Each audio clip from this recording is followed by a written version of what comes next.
Hello, this is 911. What are you reporting? There's 2 dead people in this house. I have no idea what happened. Okay, all right, is it your house? It was a brutal murder. Yeah, there's 2 dead people in the house. What do you mean there's 2 dead people in the house? Tell me what happened. My son and his father. Somebody's come in here and killed them. And I really feel somebody knows something about this case that could help me determine a motive and identify a suspect. Somebody killed my son. Sacramento holds secrets, crimes that have slipped through time, families still waiting for answers. These are the cold cases of our capital city. Hosted by Kevin Papineau, Capital Cold Cases dives deep into the unsolved mysteries that are haunting the greater Sacramento area. Every clue matters. Every detail could crack the case. And now your information could bring justice and a cash reward if you hold the missing piece. You could help solve a crime that has been cold for decades.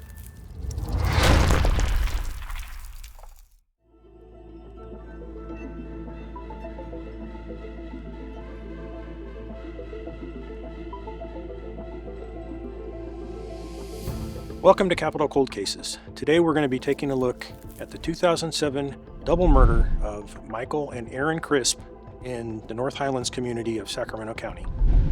After a thorough and exhaustive investigation, there were no more leads and the case went cold. Until 2024, when Sacramento County Cold Case Investigator Corey Newman pulled the case off the shelf and began reviewing it from page 1, digging back into the reason for these double murders. Aaron's mother, Christine Crisp, had been attempting to reach her son Aaron all day because it was Halloween, and she wanted to, reach out, make contact with him, figure out what his plans were for that night. And she had gone to the house earlier in the day because she'd been texting and calling him all day, and she wasn't receiving any response. She went to the house about 4 or 4:30 in the afternoon, knocked on the door, didn't receive any response.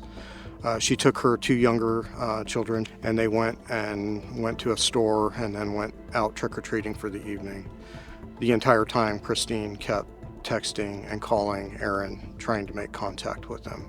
She returned to the home later that night at about 9:20 p.m. And went up to the door, knocked on the door, didn't receive any answer. She then noticed that there was light coming from the top of the door and from Aaron's bedroom. So she walked over to Aaron's bedroom window and pulled the screen off of his bedroom window and opened the window and looked inside. She began calling for Aaron, and she looked down at the floor and saw that he was laying on the floor of his bedroom. She called to him, tried to wake him up. She thought he might be sleeping, but then she felt something was wrong. This case shocked Sacramento County and the community of North Highlands where Michael and Aaron lived, as there was no reason to believe that they would be involved in anything that would lead to this kind of crime in this neighborhood. Michael was just a hardworking guy. He was just working his job, trying to make ends meet and take care of his family. He was a good dad. He always tried to make it exciting, something fun. I remember our plans for the following weekend before he was killed. We were supposed to go bowling, so we had plans for bowling, and then we would always have IHOP for breakfast. I love teriyaki for lunch. So there was some traditions that we had always had set. Aaron attended Highlands High School, was social, had a lot of friends, obviously. Judging by some of the responses that I've seen from the people that were interviewed back in 2007. Everyone loved him. He was probably the class clown, funny guy, always had something funny to say.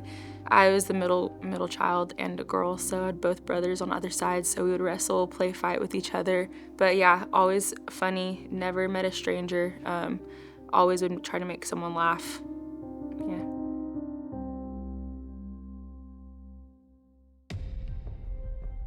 When Sacramento County Sheriff's deputies responded to the scene, they discovered that Michael and Aaron had both been killed by being shot with a shotgun. Patrol deputies arrived at the scene at 9:30 in the evening. When they entered the home, they confirmed that Michael and Aaron were both deceased from apparent gunshot wounds. During the course of the homicide investigation, it was determined that Michael had died of a shotgun wound to the head, and that Aaron had died as a result of being shot 2 times by a shotgun. So I know when my mom found them, they were in 2 separate rooms. My brother had multiple gunshot wounds, and my dad only had 1. Sacramento County Sheriff's Homicide commenced an investigation into the work and social circles of both Michael and Aaron. This investigation did not uncover any motive that would have led to this double homicide. I don't have a whole lot of recollection of the relationship or all of us living under one roof. Most memories are of them being separated. There's the one memory is my parents were fighting.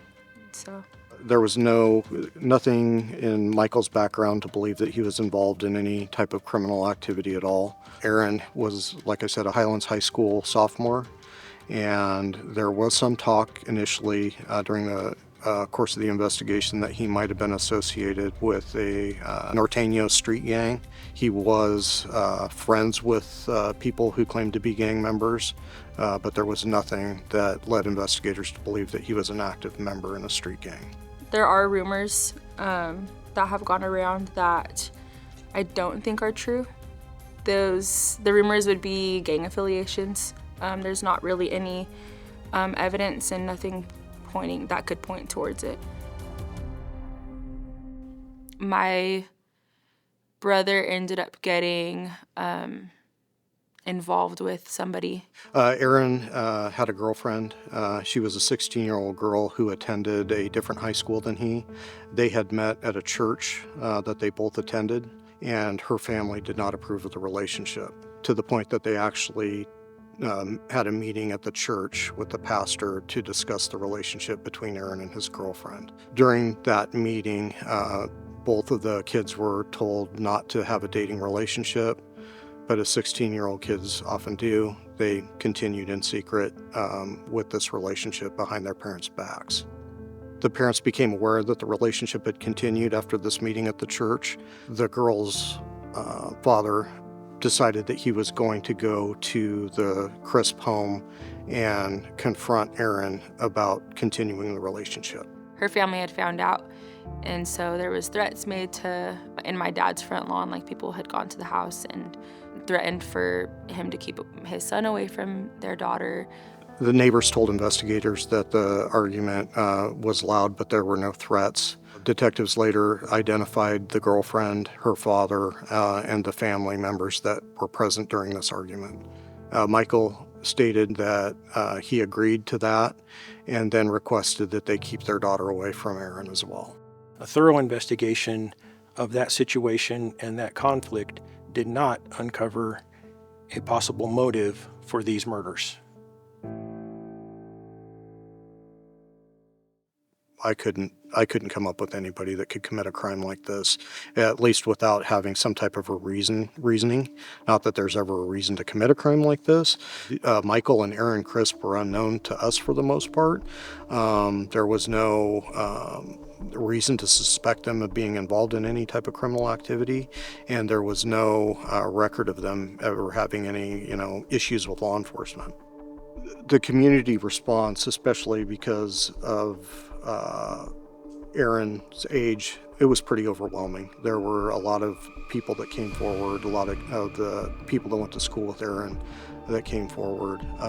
This rattled the neighborhood, obviously. I know that night shook the neighborhood, and it shook the local community.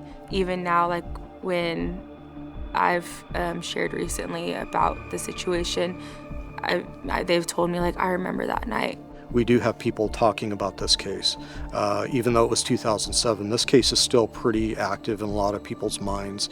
It feels like there's some hope that they do have some solid evidence, just nothing that can be shared to not taint the investigation. We don't release every detail of every case to people, media, things of that nature, because we do preserve the integrity of our case. And so we do know things that we don't release and we don't tell people because we need to have a lot of that in case we do develop a suspect? I think finding answers would just give closure. I mean, not being able to say bye, so the closure to just not necessarily let the door shut, but let the door on this situation shut. But what really kind of bothered me, aside from the fact that it was a brutal double murder, was the fact that you had Christine showing up at the house Halloween night with her 2 young children, looking for her 16-year-old son and discovering him brutally murdered in his bedroom. And that just, as a parent, that kind of got me. I think that is one of the things that really kind of drew me to this case. Was I really want to try and solve this case for the family, if nothing else. Now I'm 27, and like seeing the 15-year-old kids is like, how could you do that to a 15-year-old? He's just this baby.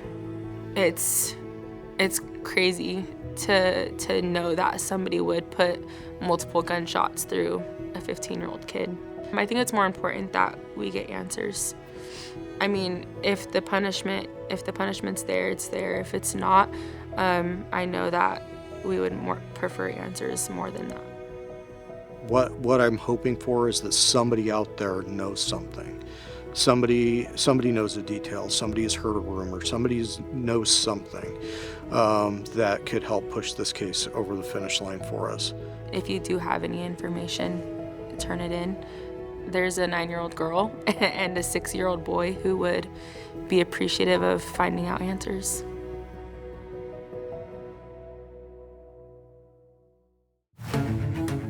If you have information that could help solve these cases, reach out today. The families of these victims deserve answers, and you could hold the missing piece. Justice is possible, and together we can turn cold cases into closed cases.